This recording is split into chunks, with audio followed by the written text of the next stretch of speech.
ابو بکر بن عیاش نے خبر دی، انہیں عبدالعزیز بن رفیع نے، انہیں عطا بن ابی رباح نے اور انہیں ابن عباس رضی اللہ عنہ نے کہ ایک آدمی نے نبی کریم صلی اللہ علیہ وسلم سے پوچھا کہ حضور، رمی سے پہلے میں نے طواف زیارت کر لیا۔ حضرت صلی اللہ علیہ وسلم نے فرمایا کہ کوئی حرج نہیں۔ پھر اس نے کہا، اور حضور، قربانی کرنے سے پہلے میں نے سر منڈوا لیا۔ آپ نے فرمایا کوئی حرج نہیں۔ پھر اس نے کہا، اور قربانی کو رمی سے بھی پہلے کر لیا۔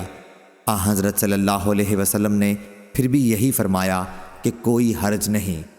اور عبد الرحیم رازی نے ابن خصیم سے بیان کیا، کہا کہ عطا نے خبر دی اور انہیں ابن عباس رضی اللہ عنہ نے نبی کریم صلی اللہ علیہ وسلم سے، اور قاسم بن یحییٰ نے کہا کہ مجھ سے ابن خصیم نے بیان کیا، ان سے عطا نے، ان سے ابن عباس رضی اللہ عنہ نے نبی کریم صلی اللہ علیہ وسلم سے۔